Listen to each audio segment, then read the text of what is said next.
Fuzzy and we are playing Hue. Now I don't know how long this game will take me to do, so I'm going to split this up into episodes. This will be episode 1.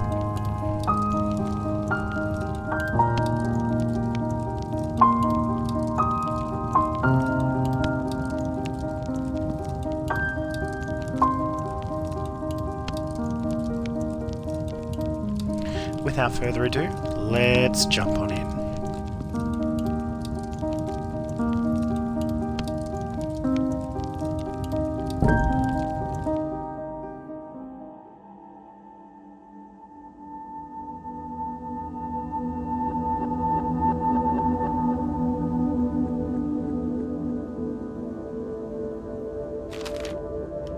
Dearest Hugh, oh, I've had the most dreadful luck.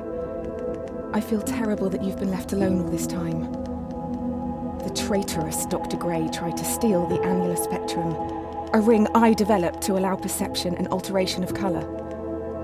Some call them impossible colours. Impossible for Dr. Gray, maybe. Anyway, something went wrong. I turned a strange shade and became invisible. The ring, it fractured, scattering coloured shards far and wide. I stayed at home for many weeks, watching, waiting, existing on this coloured plane. I couldn't speak to you, nor interact with anything in the mono world. So I left. I left for the university where I hid away the coloured tools I had created. I pray you have found what is left of the ring.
Since the beginning, we have pointed to the sky and declared it blue. It is this shared vision, this unquestioned understanding which connects us. But are you really seeing blue the same way I see it? Perhaps blue is nothing more than a shade of grey to you. Perhaps everyone in this world sees nothing but shades of grey. Don't you see, Hugh? This is why we're here.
When you enter a cave expecting a waterfall, the chances are your expectations will be met. But if you discard those expectations, don't you think instead the cave will be full of surprises? I ask for you, Hugh, to abandon your expectations, to pull me back from the brink of unreality. I need you to see the world not for what it is, but for what it can be.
Did you know, Hugh, that purple is at the very end of the visible spectrum?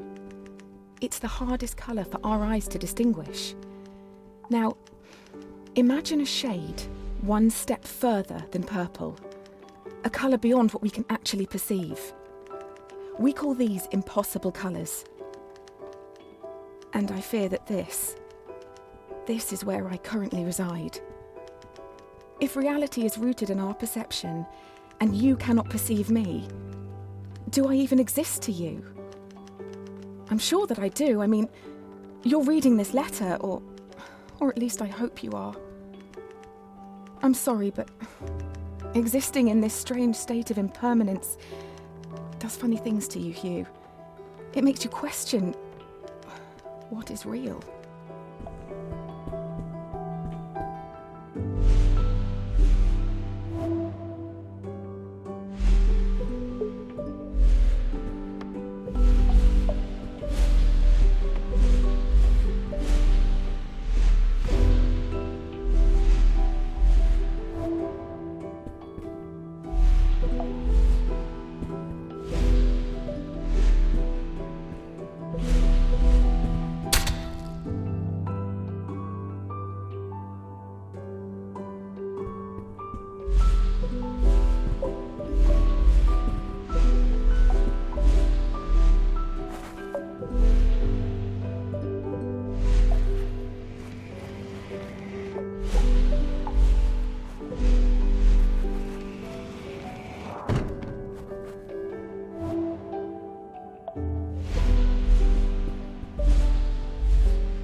The university gardens were bathed in an earthy orange light when I first met Dr. Gray. Summer had come and gone, and a cold autumnal crispness had caught me off guard.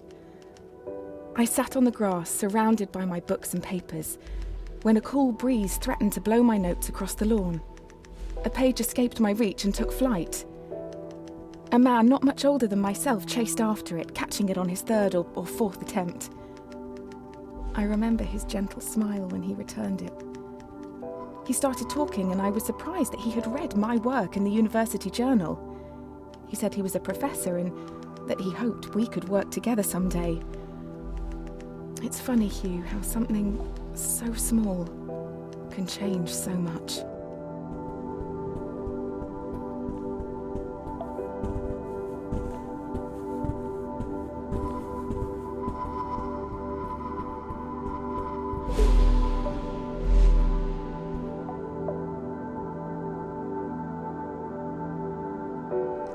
Alright, we are 20 minutes into Hugh.